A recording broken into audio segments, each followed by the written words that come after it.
From fabulous Las Vegas, Nevada, this is Pod Therapy. Real people, real problems, and real therapists. If you have any questions you'd like to ask or advice you'd like to give, come on over to podtherapy.net and join the conversation.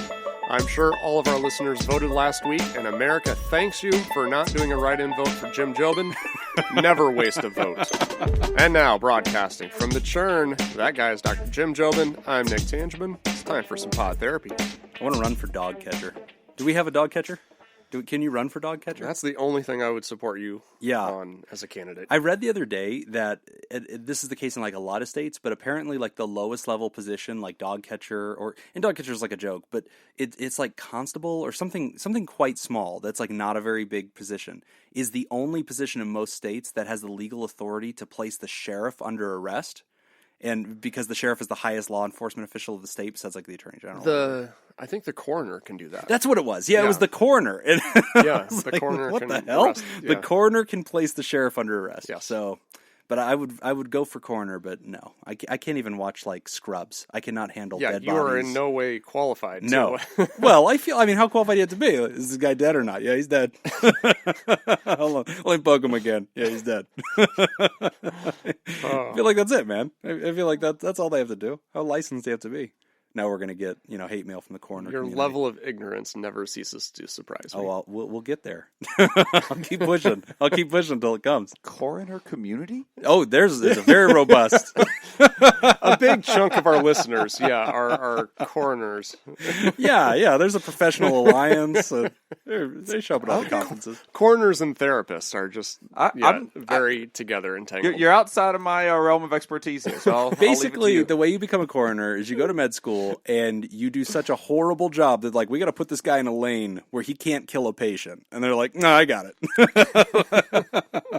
If you kill him again, nobody's going to say anything, so it's fine. I mean, I feel like coroner is the only part of the medical profession that I am qualified to do. That's right. That's what I'm saying. What are the stakes? The stakes can't be more dead. Okay, but you do realize that it's not just saying, yes, this guy's dead. You have to say why. I mean, you wait. A coroner does that? Yeah, I think so. I thought there was somebody else that came in to do the autopsies. I thought the coroner does the autopsy. I feel like the coroner does do it. Yeah. Oh well, they're the ones that I'm not qualified at all. I mean, who's going to call you out? I can't. You're that's like, right. I mean, what killed this guy? He choked on a arrest. chicken board. Yeah, that's right. Just always your every go-to. time cardiac arrest. I feel like eventually you just start going, he was poisoned. Just every to now screw with the family. Like, oh my God, who did this? Every now and then you just throw in like pulmonary embolism. Yeah. Well, I don't know what that is. Do you know what that is? Well, nope. I'm not going to Google it. I just feel like nobody's going to question you. What are they going to do? Go get a second opinion? Go elect another coroner? It's got to be like 95% of the time. It's just going to be like, you just write down whatever. Yeah, right. It's just natural causes. Yeah. Or like cancer. Yeah, just put... Died from cancer. Yeah, it's just something. But that'll be how you get caught. Is you're going to have not gone to the office for like 3 weeks, and then somebody from the press is going to come to you and go, Mr. Smith, we did want to get your comment. What did take Mr. Bradley's life? Cancer. It was cancer. Okay, because he was assassinated on live television. Are you sure? Yeah. No, it's weird how it was a photo Crazy finish. Timing. Photo finish. Crazy timing. I mean, that bullet, you shouldn't even indict this guy. This assassin really, should he be held responsible? I mean, he shot a dead body. Is there a law against shooting a dead body? Yeah. Because that's what he did. They just hadn't fallen over yet. Bradley was gone before the bullet. But sir, he was mid-speech. I just feel like that was... I know, crazy, right? It's incredible. He's a dead man giving these last words. Well, I think this just goes back to that idea that if you say anything with confidence and you stick with it, it will. Well, also, who's going to double check? I just feel like they're going to have to wheel this dude to Boulder City and get that coroner to, and just nobody's going to do it. Give that guy, an Olive Garden gift card. You're good. Nobody wants that paperwork. No, nobody wants that gift card, to tell you the truth. Yeah. Okay. So we are not doing science today, in part because last week's science caused quite a stir, and in part because we have so many questions. We've actually fallen really behind answering some of these questions. So we're diving right into the good stuff today. Okay, so let's get right into our first listener mail. I really liked this one. This is one I've read several times. Thought, man, this is a good story. Girlfriend's ex-husband threatens to kill me. Hey guys, I was turned on to your podcast by ICS, caught up on the back catalog, love the show. Your podcast has already been so helpful in how I see many things, especially on things like the opioid crisis, my brother is a recovering heroin addict, and how to deal with my anxiety. Well, at least how to reframe it. I'm 32. I've been seeing a woman who is over 10 years older than me. This started innocent at first. She works far from home, and she and I started seeing each other. She informed me she was married. I know, rough way to start. But I really don't think we would make a long-term thing out of it. We were both lonely and had a great chemistry. Well, skip ahead almost 2 years. Lots has happened, and she has moved away from her husband's place and in with me. Of course, this didn't go over well with her husband. When this happened, he threatened he would kill me. To quote, I will find you and kill you, motherfucker. Unquote. Okay, here we are, 4 months after the original incident, and I get a call from the ex, and don't pick up, but let my girlfriend know he was trying to contact me. From this, I am informed she says he's on his way to our place. And this isn't the first time he's threatened this, but it is the first time she has shared it with me. Apparently, if she doesn't reply to his texts or phone calls, he threatens to come to our home. Wow. Now, this is where my real confliction comes. I told her I want to go to the police with this and possibly get a restraining order against him. She says if I do this, she will have to leave our home. She has a 17-year-old living with him, and it's too hard to draw these hard boundaries with him. I'm really conflicted. I love her, and I don't want her to leave because she is being bullied by him, but I'm afraid even if she doesn't leave, he will continue to threaten her. She has a counselor appointment at the end of the week, which she says she'll talk to the counselor about the situation. This situation is complicated as she has a 17-year-old daughter living with her ex. She lives there because she wants her to finish her high school, where she has been living since middle school. She feels that if he is made to, he will take it out on their daughter. I feel like I need to purchase a firearm to protect myself. I really don't know what he is capable of. He has committed physical violence on my girlfriend, who didn't inform law enforcement even though she was told it was very important that she do so by me and her friends. I really don't know what I should do. Am I endangering her and myself by not taking action? Do I have the responsibility, legal or otherwise, to do something? I believe she is going to move in with a friend to placate him. I hate the idea of her being bullied into this, and I just want to protect her. I don't want to alienate her by pushing too hard. Thanks to you guys for your great show. Wow. Okay, so many levels to this. So many levels. So, obviously, anybody who hears that, the thing that really catches our ear is, okay, a man is threatening violence to a woman and her new boyfriend. And so there's a lot of drama here. They were still married when they started dating. The marriage and the relationship did not get to come to any kind of natural end. They still have a daughter in common. Daughter still lives there. Girlfriend sort of just moved over into this new guy's house. And there's definitely a lot of cause that we can kind of see where this all comes from. But also it's sort of irrelevant because it's escalated to this point, right? Where now we're talking about restraining orders and violence. This guy's threatening to come hurt him. And that's a whole new level. And I think that's like, that rises to the very top of my mind is like, whoa, red lights are going off right now. Yeah. And obviously, I mean, as you said, it's easy to look and, kind of get distracted. Even the writer says like, yeah, I know this wasn't off to a great start. Sure. But we're still left with, okay, well, here we are. Regardless of what happened in the past, we're in this situation right now. What do we do to deal with this? This does have a lot to do with boundaries, and it is sometimes easy for the outsider to look at this situation and say, well, just, you got to set these boundaries and you have to enforce those. But sometimes, as in this case, it's a little bit harder than we think because we've got a teenager involved. Yes. We've got another innocent person who's kind of sucked into this mess. How do you set those boundaries while still protecting her? Yeah, and so to the writer, and the way we have to kind of think about this is we have four personalities that are in play. We have the husband, we have the girlfriend, who is the husband's ex-wife, and the mother of the child, the 17-year-old, and then we have the writer, and the writer is the boyfriend, okay?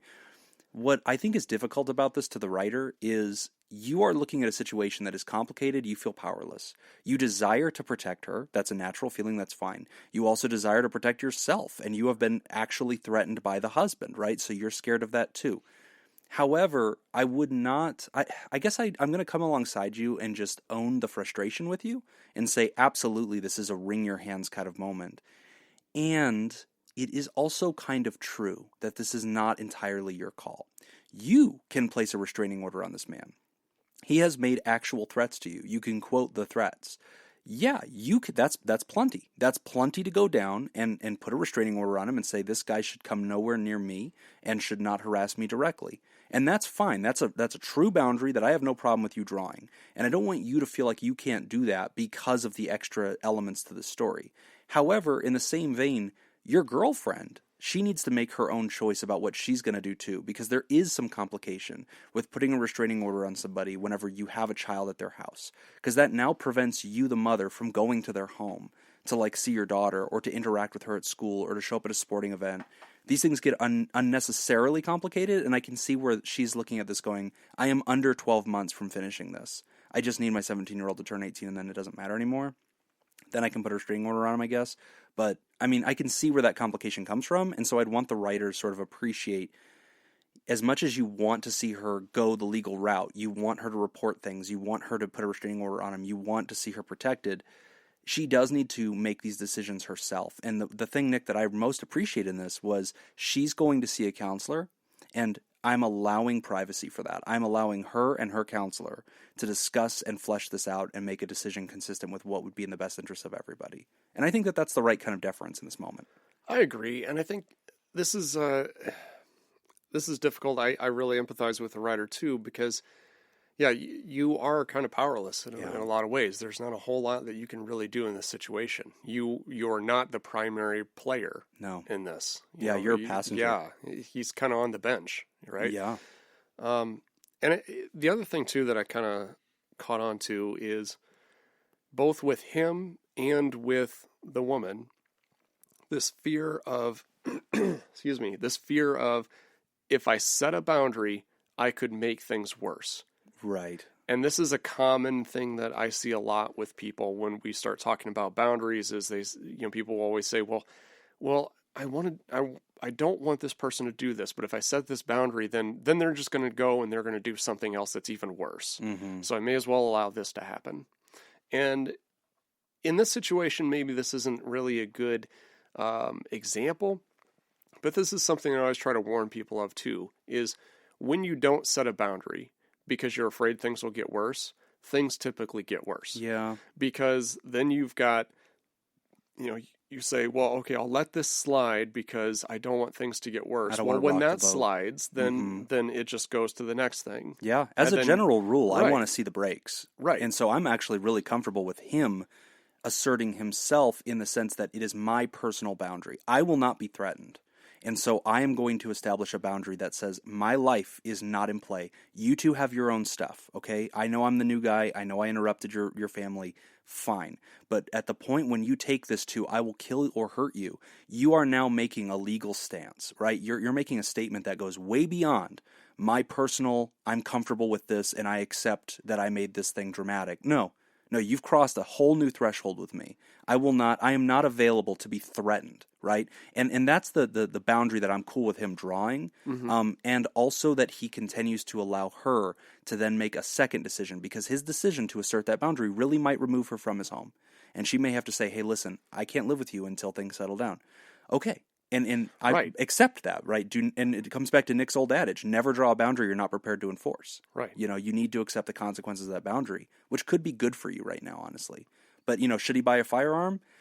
This is always a hard question to ask therapists. I remember once I called into NPR. It was after one of the many tragedies in our nation. And they were discussing gun control. And they were saying, who should make the decision is therapists. You should not be able to get a gun until a therapist has cleared you. And I called into the show and I told them, hey, I appreciate the dignity and respect you're giving my profession, but you should not make us the referee because we will always take away your gun. There's almost no situation where I'm going to say, yeah, let's roll the dice. Oh, you're emotionally disturbed right now? You're bothered? You're in the middle of a love triangle? Yeah, let's get you a gun. No. I almost never want that. But I understand his point, Nick, that he's saying I want to feel safe. And I think if you're at the place where you're considering buying a lethal weapon, go ahead and get that restraining order filed. I would say so too. And and there are going to be consequences for that. She may have to move out, and that's that's something you're going to have to deal with. But I think ultimately your personal safety has to be your main priority. Right. So the big theory. And he can't set a boundary for her. No. Right? Yeah. She has to set her own boundaries. Yes. So you're a one-man show in this situation. Yes. You have to look after yourself. You've got to set whatever boundary you need for your own protection, for your own safety. Yes. And everybody else has to do the same thing. It's kind of one of those things where when everybody does what's best for themselves, it's what's best for everybody. For the group. So to the writer, this, Nick, you just said something we have to highlight. This is a common relationship thing that we see in most relationships where there's a fixer, right? And the fixer really does not like watching the other person go through challenges, and the other person complains and mourns and is frustrated openly, and the fixer feels the need to come in and do it for them, right? Yeah. And I don't want to see you do that, writer. This is too complicated. This is too sensitive. You need to restrain yourself. And if you really want her to learn how to enforce boundaries, start enforcing your own, because then you're role modeling. You're teaching her how it works. And if she says, well, wow, you just did that. How did you manage to do that? Because I'm not going to be threatened physically. That's a very simple boundary, and that's the line I draw. And it goes without saying, writer, I'm sure you're already pretty intelligent when it comes to this. Under no circumstances should you make any threats to this husband. Not verbal, not writing, nothing. That never makes you more safe. It always makes you less safe. It always adds variables to this entire equation that you no longer have control over. You don't know what you're going to say, how it will stick in his brain and cause him to be an unhealthy, unsafe person. Just remove yourself as much as you can. Be available to her when she is available to be in relationship with you, but otherwise stay clear of this as much as you can. And there's some, we're going to move on here in a second, but one last thing I want to kind of point out here too is that there's going to be a lot of issues, I think, even after he's out of the picture. Yes. With this relationship that you're going to have to kind of figure out, and you're going to have to let things kind of evolve naturally.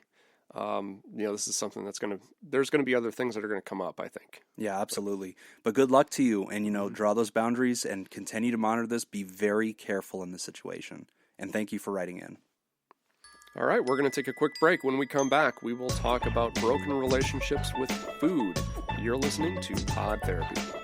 This week's Theraproducer sponsor is David Datascoop Vialon. We met David at Scoop Fest, specifically at the Tournament of Kings show. Remember this? When he was wearing those skin-tight spandex ice cream pattern pants, and he flatteringly concealed within them a huge sex toy. Did you just ask me if I remember that? Yeah. Like I would forget that? Yeah, I can't unsee any of that. Yeah, Jim, I remember. I remember every moment. David became one of our favorite people that day, and he has since been a regular contributor to the show. He's an ally to mental health in his writings and his support of the THERAPAL community online especially. David is a hell of a guy, and we are grateful to have him on the team. David, thank you so much for your support of our mission, our movement, and for your continued support for mental health. If you'd like to join the party and help us make the show possible and tap into that special content for patrons only, you can go to www.patreon.com/therapy and sign up. Again, that's patreon.com/therapy. We're back. You're listening to Pod Therapy. Our next question is about a broken relationship with food. All right, I'm going to read this one, but this one hits close to home. As I read it, I was like, did I write this? How drunk was I? Did I write this whole thing and send it to the show? One of these days it's going to happen. I'm going to put an anonymous thing in it. I hope be like, you Jim, do. Did you write this? So I'm on this talk show with my buddy, and I hate him. This is getting weird. All right, so this letter is titled, My On-Again, Off-Again Relationship with Food. Hey, Therapy Guys, big fan of the show. I got my wife to write in before, and since I have some stuff to work out, I figured I'd write in also. The reason I'm writing in is because I have a complicated relationship with food, and I need a hand. I grew up really sick. I won't get into all the details, but it was nasty. I spent a great deal of time quarantined indoors, and people in my life comforted me with food. This led to my weight going up, and before I knew it, I was a fat little kid. By high school, I had gotten less sick, but my habits remained the same. I got picked on, and my self-esteem plummeted. I treated this and all obstacles I faced with food. In time, I got active and spent more time outside, even meeting my future wife and taking her to senior prom. She really gave me the urge to correct my situation, and I started getting control of my life for the first time. This put me on a path to better health, and I picked up yoga and a little bit of better eating, and in total, I lost about 100 pounds. Wow. Reaching a low of 200 pounds. I was thrilled, and I looked and felt fantastic. My wife and I had our first daughter, and I was still okay. Then, when my wife was 7 months pregnant with our second daughter, we lost both of our jobs, and that's when I saw the weight creeping back on. My girls are 5 and 4 as of this writing, and I am now 230 pounds, and I can't seem to get my weight back down again. I tried the yoga and the diet adjustment, but it didn't take, and I think it's because somehow I returned to finding comfort in junk food again.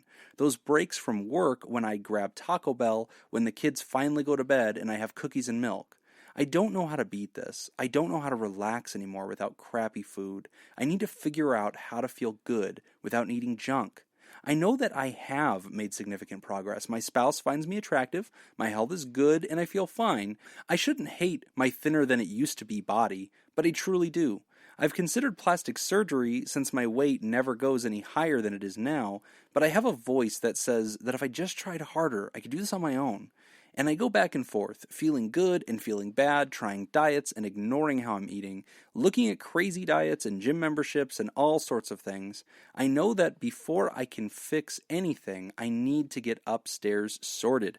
I want to go back to worrying about the collectibles business I'm starting and about goofing off with my girls and spending quality time with my wife. I want to be able to sit down and play video games without the need for accompanying snacks.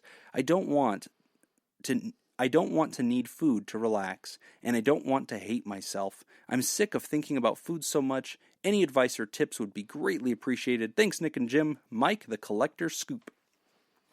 Man, that's a great one. That is really great. So you said you could. I could have written that. Yeah? I could have written that. Oh my gosh. There's a lot to that. So like Mike, I grew up very sick. So when I was a kid, I had this weird anomalous scare that put me in the hospital when I was I think 4 or 5, and I was in the hospital for months, and I was very near death. And back then, this was in the 80s. They thought I had HIV, because they didn't even know what HIV was really at the time, and so that was the best explanation they could come up with. Really? Yeah, and so there was no treatment. Basically, I was just in the ICU for months, and then I eventually just healed. But it terrified my parents, and during that time, they figured out I had a heart arrhythmia or something like that, which is an irregular heartbeat, but it doesn't mean that your heart's going to explode. But again, you almost lost your child, so I became the delicate one, the one that they were scared to lose. And then my sister wasn't born for years and years and years. We're a huge age gap. So basically, my childhood is very similar to Mike's in the sense that I was always being cautioned, hey, don't overexert yourself. If my mom had an opportunity to let me go play sports with kids or encourage me to play some video games at home, she would probably bank on stay home because she had a fear that Sure. I would die out on a football field or something like that. So I still ended up being a pretty active kid. I think, pretty regular for the most part, but that was a tradition in my family that kind of came home to roost. And I empathize with Mike on that as a kid, I went through pretty good chubby stages, and that does affect you. And it was always, this is the other thing that I really relate to with him. It was always self-medicating. It was a self-soothing behavior of I'm angry or I'm frustrated or whatever. And I have that addict personality inside of me. If you shake my family tree, a bunch of alcoholics fall out. So I didn't pick up alcoholism, but I empathize with an addiction to food to the place where it was an unhealthy relationship. And I like how he describes that, where it's a relationship I've developed. This has become my medicine, and I reach for it to soothe myself or to deal with life. Even his weight points. At my worst, I was at, I think, 255. And that was after the birth of my child, and my life was just stressful, and I was stress eating. And, also you never leave your house anymore. You only eat at home, or you only grab what's quick. And so, I soared. Then when my daughter went to the ICU, this was a couple of years ago, I dropped to 190. But I dropped from 250 to 190 in 3 weeks. Wow. Just crippling anxiety, right? But she ended up being healthy, and I decided, okay, I'm going to try to keep the gains here and do okay. So it slowly came back up to the place where now I fight in the 220s. And just like this guy, I want to drop the rest of it, right? I want to come down to 190. And I'm trying to, but it's I feel his pain where it's damn it, I keep snacking or I keep reaching for this or I have a bad day and so I overeat. So this is something that I'm very much going to approach this question, I think, from the emotional side and here's what I've noticed in my own journey. And that's the feedback I'm going to give. But I know that this is something that you're very passionate about too, and you have a very deep understanding of how to get the gains. I mean, I guess from my perspective, one of the things that I'm looking for is and I'm not giving nutrition advice, so I Right. want to throw that out there right away. We're That's therapists, not nutritionists. That's not my thing. I only know what kind of works for me, Right. and I approach it from a psychological perspective. So, I think the best thing to do, the thing that worked for me, and I've never really had a big issue with weight, but I've been able to shave off quite a bit of fat and then be able to build a lot more muscle. And for me, it was all mental. A lot of it was just understanding my habits. Right. And I'm the type of person where I'm very aware of my thought habits. Like because we all have them, but it's one of those things that a lot of us don't put a whole lot of thought into is how do we respond to certain stimuli in our environments? And how does that set us off? What are the thoughts that drive our behaviors? Like listening to, our listener that writes in, one of the things that he's talking about is playing the video games without a snack. Right. So that's one thing that kind of stuck out to me because really what that is that's that trigger, right? It's that comfort food. We don't, it's, for me, my relation to that is going to a movie without having a whole bunch of junk food. Right. Like the idea of going to a movie and just sitting there and not drinking anything or not eating anything. Right. It's so foreign to me and it doesn't even sound enjoyable. Right. Like I don't want that. No. So this is what I think a lot of people do is a lot of people will try to do that activity or that behavior and just quit cold turkey and not do anything, not have any of the food or anything like that.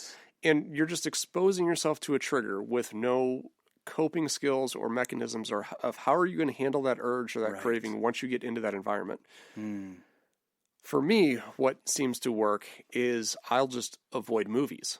Right. Now, that's not a permanent solution. I don't want to live like that. Right. I don't want to live the rest of my life and never go to a movie theater. Right. But I do it until I've established a healthy pattern, and then I will kind of go back into it. Right. But I've already got my mindset into a healthy place before going back into that situation. So for the listener, because I know what you did, and you know what you did. Yes. But I want to tell the listener, here's what happened backstage, what you just saw in Nick's little anecdote, his vignette about how he overcame that. So it is the same concept that we do in addictions treatment, because there's this thing in your brain called neuroplasticity. The brain shape and the way that the little wires are crossed, they change and they actually migrate from one section of the brain to the other based on what you're doing in your behaviors. And so we have a saying in neuroscience, which is that neurons that fire together are wired together. Wire together. And so what's happening in the example that Mike writes about, when you're playing video games, Mike, and then you're snacking, these neurons now fire together so frequently that they now wire together. So now when you sit down to play video games, it's part of your ritual, and it feels like unsatisfying to do one without the other. Smokers have the same problem with coffee, that, I always have a cigarette whenever I smoke, and then it's hard for them to drink coffee and not smoke. And our addicts who have really, significant addictions to very scary things, this is one of the things we're always doing in rehab. People will say, guys, why do you make people go to rehab and sit on the bench for 30 days and get away from life? How is that helping? Part of it's because they're not used to doing a lot of things in life without also having a drug.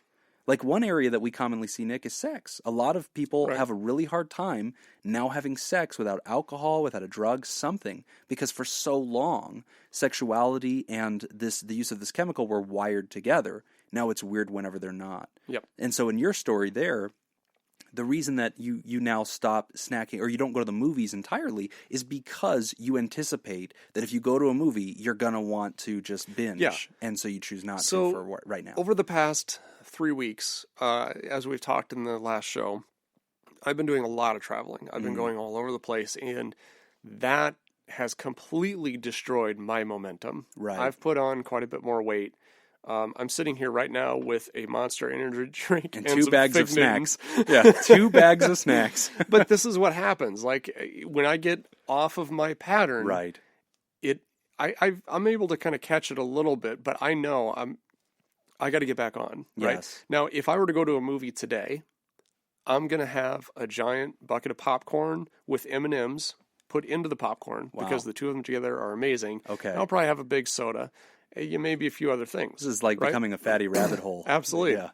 Now, if I get back onto my program today, and 6 to 8 weeks from now I go to a movie theater, I'll be perfectly fine. Okay. So it is about that priming. It's all about the mindset. Yeah, it's all about where I'm at. To Mike and to so many people who are listening to this one, the holidays are coming up. Okay, Thanksgiving's coming up, Christmas coming up. And when this part of the calendar comes, most people do put on. And part of it's because of the winter, part of it's because you're indoors so much, part of it's because of boredom, part of it's because so much of our social life at this time of year is built around eating with others. And then in January, there is the great track back to Mecca of going to the gyms, right? And like the pictures show up of all the gyms being loaded up with all these humans trying to take it back off. Here's kind of a few actual practical points. So the first thing I want you guys to hear is what Nick offered you about appreciating that though you might not have a true addiction to food, that the relationship to it is built on coping and emotion. And so you need to look for where else food is wired, right? When are you triggered? It might not just be a place like the movies or playing a game. It could also be an emotion. Oh, absolutely. And so a food journal is one of my favorite things to have people do. To identify what did you eat and why, what was going on. And you might be completely oblivious to this. But whenever you actually go back through your day and you go, well, what was I feeling when I ate? And I always want people to put emotion words about an hour before they eat and an hour after. Tell me what you were feeling. And when they do that consciously, they start to notice the trend and they go, wow, I eat when I'm angry, or I eat when I'm bored, or I eat when I'm sad, or I ate when I felt less than. Mm-hmm. Why was that? When I was catastrophizing my own mind and imagining a future that's not going to happen, but it scared me, I eat. Okay, now that you have that knowledge, we now have identified another movie theater. We've identified a video game. We've identified an emotion that triggers you into it. So that's, coming kind of from Nick's skill box. One thing that I'll offer you is this. This has been very helpful in my own weight relationship. One of the things I want you to look at is a trick that we use in something called solution-focused brief therapy. In solution-focused brief therapy, sometimes we're not interested in the problem, sometimes we're interested in the solution, and we're asking this: how did you stop the problem from getting any worse? Mm-hmm. With weight, we can ask that question in a very quantifiable way. So I can say, Mike, you're at 230 right now. You didn't used to be at 230. You could easily be at 245. You could easily be at 250. Why are you not? And I'm not asking how come you're not at 200. I'm asking why are you not at 245? And you go, well, I don't know. No, you know. Because you could do that right now. Why is that not the case? And usually your answer is going to be, well, I stopped myself. I have a cheeseburger, but I only have one. I have fries, but I only have one. I could order a second meal, and there's a version of me that used to. Or, whenever milkshakes are going, I will pass on a milkshake, or I'll only have one beer, or I buy Michelob Ultra instead of a Corona, or whatever. There's all these answers to that question. Why your weight is not higher than 230. Usually what that teaches me is that's the exception to the rule. Mm-hmm. The rule is I don't have appetite control. The rule is I don't have the supremacy of this relationship with my food. But the exception is accept that you're not gaining more weight. So if we find those answers, how are you preventing the problem from getting worse? We can usually retrofit those and activate them to become better solutions toward how do I drop 5 pounds. And I think that that's actually a really helpful part of my journey is I'll look at it and go, okay, I'm not going up to 240. How do I prevent that? Well, that's usually the exact same solution that's going to bring me down to 220. Absolutely. I just have to do it in a different way. Well, and a lot of times people have solutions without really realizing it. There's this thing that we call pre-season change, which essentially is we tend to notice this decrease in symptoms right before someone gets into therapy. Right. It's like right before they get into therapy, they're all of a sudden like they're kind of starting to come back up a little bit. Yes. And that's very important. There's a lot of data in that one little piece there because that tells us something is working. You're starting to implement something without even realizing it. I used to, when I was a new therapist, I was a huge devotee of solution-focused brief therapy. And there's an approach in SFBT that you'll use on the first appointment. And what I'll usually do is in my intake paperwork that people fill out in the lobby, I don't do this anymore, but I used to, it would say, many people notice change even by booking the first appointment. What changes have you noticed positively since you made this appointment and showing up today? And people would usually add some things like, yeah, my thoughts been clearer, I've been nicer to my wife, like all these little things. And I usually try to bring that to their awareness to point out, don't be fooled into believing that everything's going to be fine now because you feel a little bit better. That's the placebo effect, right? That's because you knew help was on the way. And we all do this. We call the ambulance because things are so scary, and then while the ambulance is on the way, we start to feel better, and we think, well, maybe I don't even need an ambulance. No, let them come. Right. Let the helpers help. But don't be, don't be surprised if things actually look better just because you're pre-seasoning. Right, but a big piece of that too is how does that mindset change behavior? Right. Right? So how does the idea of I'm getting help now, that just that thought alone doesn't it change all of your symptoms. It's how does that influence your behavior? So all of a sudden, now that you know help's on the way, now you're starting to behave differently. Yes. So I'm starting to talk to my wife better. Right? So, okay, so we know that the behavior is causing the result. All you needed was that different mindset. The mindset changes everything. And this is something I really want to circle back to with Mike and celebrate him, because Mike said, I know I need to get my upstairs right. And that's absolutely true, because you can go grind it out in a gym, but if your upstairs isn't right, you're going to gain it all back, because eventually you do not have the permanent long-term coping skills, right? And the same thing works for an alcoholic. I can put him on an island and keep him dry for a year. But as soon as I take him back to the mainland, he's going to drink at some point, because he never relearned life in the absence of this other thing, right? And so I really like what Michael's talking about here. And this is something, Nick, that, we've not talked in depth about, but an idea that I have for our THERAPAL community and our Patreon in January is maybe to do some kind of like weight loss group. Maybe our book of the month will be something having to do with that, and create a support group for this, because I think a lot of us struggle with it. And it's the mentality shift that changes everything. This is why Weight Watchers and support groups, Overeaters Anonymous, are so effective, because your mentality changes. You start patrolling your life for these things. You increase your awareness of it. And by doing so, there's an old saying, anything you measure, you manage. Right. So I'm a big fan of the weight loss apps, measuring your weight daily, even if that doesn't change, a lot, even if you're not working out today, just by measuring it, it will subtly influence what you choose. So Mike, I love that you're willing to take a look at this. I think we've given you a couple of pieces of hard advice, and practical advice is what I mean. But I just want to encourage you to continue that introspection. Your awareness heightening is what's going to change this in your life. Absolutely. I would start with the food journal. Yes. Yeah, like Jim said, record some thoughts. Yes. Record all and that. That's already there. Like the app that you and I both use. MyFitnessPal. MyFitnessPal. There's a way to add notes to it, just journal notes, and that's what needs to be added in the day. Because you can punch in, I had this burger at Jack in the Box, but then in the notes section you need to say, lunch, felt X, noticed my boss said something weird to me, so I took a break to get out of the building. Yeah. And this cleared my head. Yep. So it's just good for you to start noting. You'll be surprised the patterns that you start to pick up. Very good. Thank you for writing in, Mike. Thank you for writing in. Okay, we're going to take a short break. When we come back, we will talk about how to overcome stage fright. You're listening to Pod Therapy. This week's Theraproducer sponsor is Judy Schneider. Judy wants to give a shout out to her dear friend, Dr. Haryati Sharima Abdul-Majid, and her amazing team members at Mercy Malaysia. Mercy Malaysia offers early counseling and psychosocial support for persons affected by disasters and gives the victims a safe place to express their feelings and thoughts. Sharima is currently caring for her father, who is suffering from Alzheimer's, while still organizing and planning for Mercy Malaysia when time allows. Judy wants you and the world to know how proud of Sharima she is and her astounding work ethic, and just wants to say that she loves her, misses her warm hugs, and thinks about her wonderful father every day.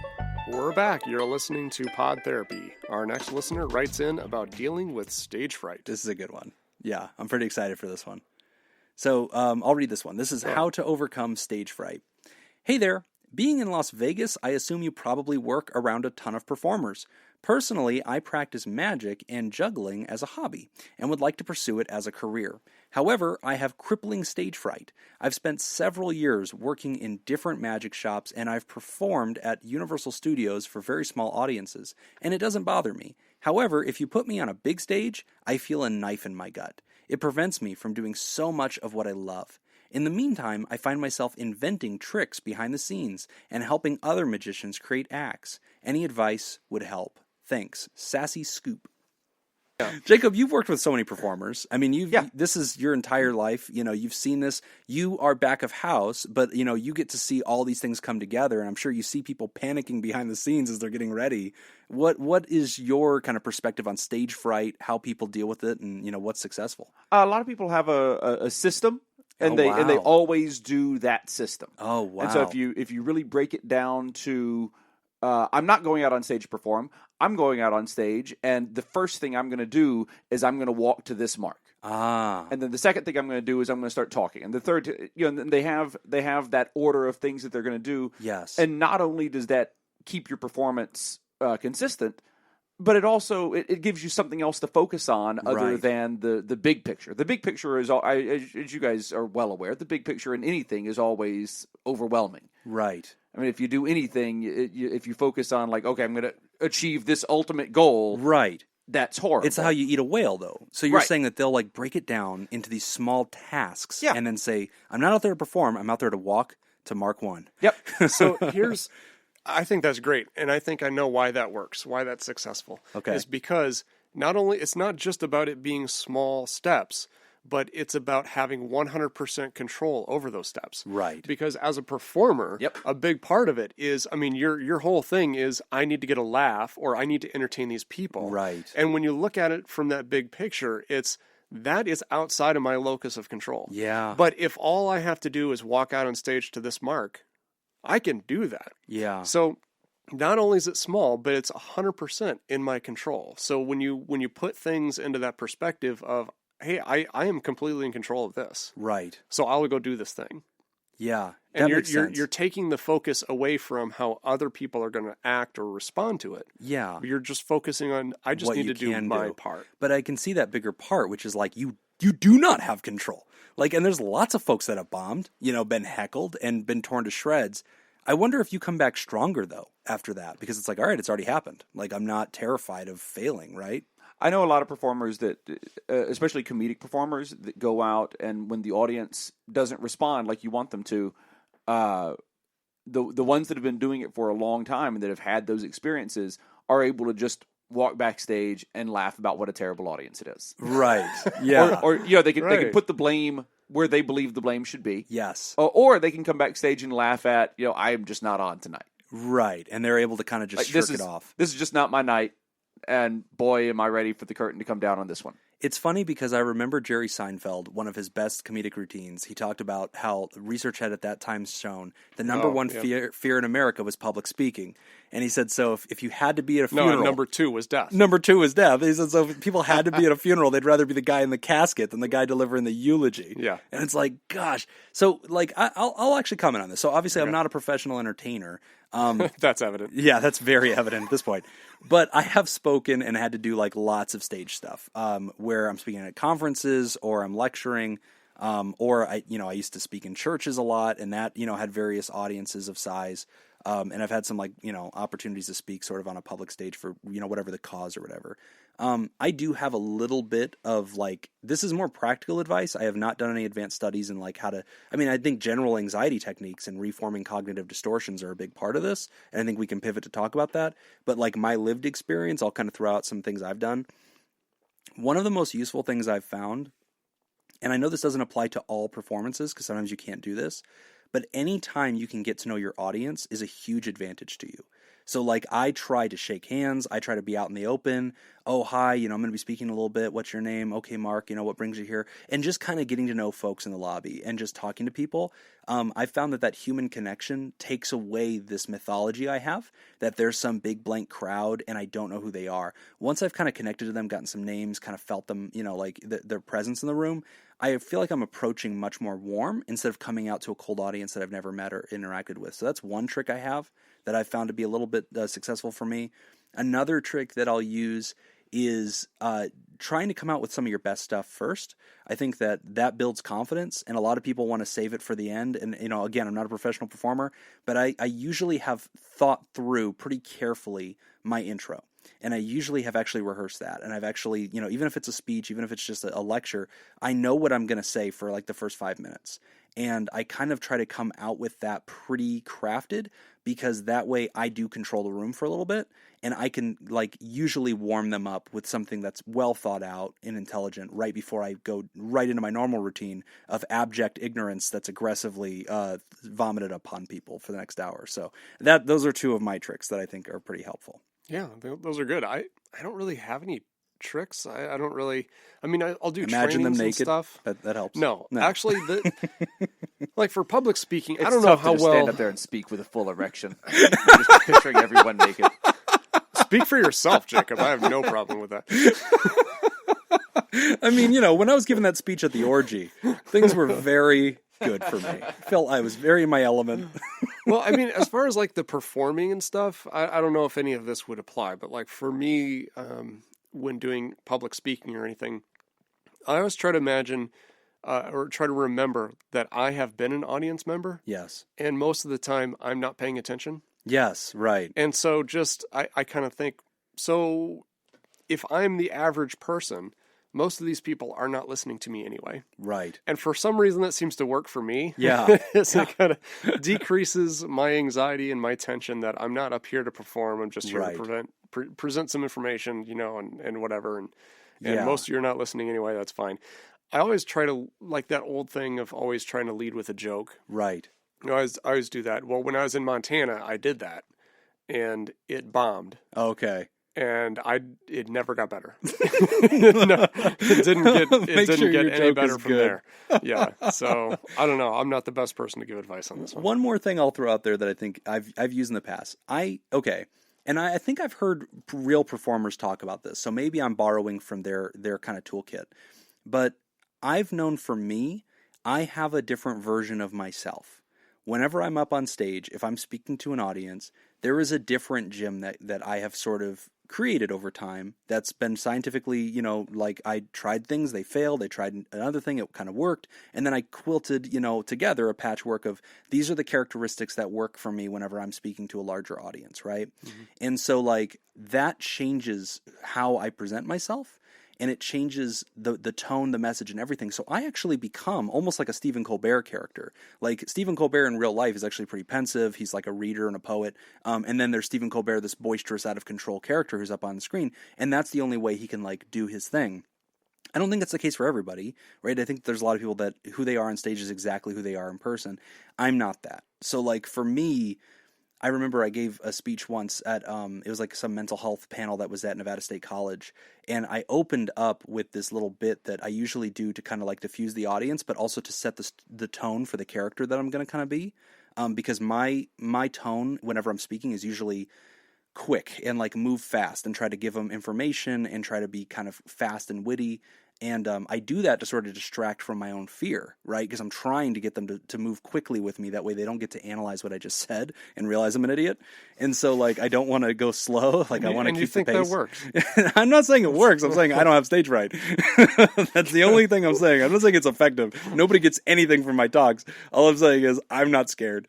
But the personhood that I kind of adopt is sort of this over the top, like, chummy narcissist kind of guy. And I think you've heard this joke that I've made to students before, where I usually tell students like, hi, I'm Jim, I'm in the community or whatever. If you ask 10 people, what they think of Jim, 3 will say that he's an insufferable narcissist. 3 will say, yeah, he is that, but he means well, and then, the next 3 will say, no, Jim's trying really hard to try to do good things for us in the community. And the last 3 will say Jim doesn't know how to count. Right. Yeah. Like that's usually my opening bit. And so if there's students listening to this, they're like, so that wasn't just ad-libbed. No, that was rehearsed. Yeah, of course not. But yeah, adopt a second persona. I think that's helpful too. So hopefully some of that helps. I don't know. And know your craft. Know your craft cold. If you're a magician, if you're out there doing it, you and I have talked about this before. You were telling me about Penn and Teller and how many hours, they put in, the man hours of work. They come out there, they could do this in their sleep, and I'll bet that makes them extremely confident about what they're going to do. Right. Well, I would say it goes even the same for whatever your line of work is, because that's kind of the way, too, with when I have to do a training or something. If it's a topic that I know really well, it always goes well. But if it's something that I just don't feel very confident in, it comes off that way. Right. Great question. Thank you for congratulations on your career. I hope it continues to just be upward and onward from there. All right, Nick. Well, we are at the part of the show where we do some apologies. We read some reviews. We have some awesome new reviews that came in and give some announcements.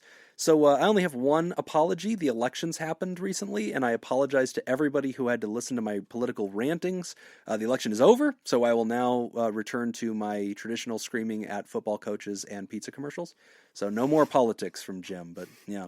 I doubt that's going to be the case. We also want to thank some Patreons. So we want to thank our newest TheraPals that joined us at patreon.com/therapy. Welcome to Maxwell Schnurr, Elizabeth Lytle, and Gavin Bristow. Excited to have you guys. And once a month, we always say thank you to all of our Therapods, but today we're thanking our newest recruits to the dapper three-toed reptilian special forces of our therapeutic alliance. Welcome to Easy Whip, David Pollock, and Dan Martin, who upgraded from a TheraPal, I'll note. Trust me, you guys have no idea what you've gotten yourselves into, but we are excited to have you anyway. And last but not least, we want to thank our bosses, the Elite Eight, the mysterious and shrouded Illuminati members of our fan club, the Theraproducers. The Theraproducers. Thank you, Smitty Scoop, Jake Schneider, Chairman of the Board, Executive Theraproducer Robert Brownie Jr. Mint, Kayla Lansbury, David Datascoop Vialon, Judy Schneider, Graham Whittaker, Grae Whittaker, the Vice President of the Board, and Dr. Ben Don. Yes, we love you guys. And if you'd like to hear this episode uncut and all the mistakes that we actually just made and unedited, you can enjoy that by going to patreon.com/therapy and listen to the unedited, uncut, and unfiltered one. So we also have some awesome new reviews, Nick, from Facebook. Some great people left us some great words. If you want to read that first one, I can jump onto the second one. Yeah, on Facebook, Person X wrote ABDEFG. Oh, yeah, that's the unedited script. Here you go. Okay. Why would I need the one? Okay. On Facebook, Blake Martin wrote, "This is advice that you would normally have to pay for, and they give it to us for free. Jokes on them, really." That's funny. Joke's on you. It's terrible advice. It reminds me of that commercial from Verizon where we're like, how much would you pay for something you don't want? The guy's like, nothing? Exactly. Is this a test? Well, thank you, Blake. And also on Facebook, we got a very interesting review from Michael Harrowig, a.k.a. Easy Whip. And Michael wrote this: "I look forward to every new episode. I enjoyed this podcast far more than I thought I would. I instantly related with Nick's intelligent, deliberate, soft-spoken personality. And then there's Jim, the Flava Flav to Nick's Chuck D. Jim is almost a caricature of the type of person I normally avoid. He laughs at his own jokes. He finishes other people's sentences. He has absorbed and internalized his college mascot as part of his identity. He's a sports fan.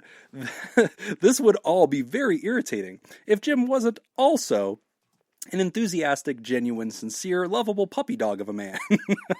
And he is also a very skilled and intelligent guy. He has made me cry on more than one delivery of his compliments and affirmations. The dynamics and interplay between Nick and Jim as they sift through the debris of mental health and mental illness are deeply satisfying." Thank you so much. That one made me laugh, man. That was intense. That was a good one, man. Very funny. It's really funny because this one thinks that I am the jock.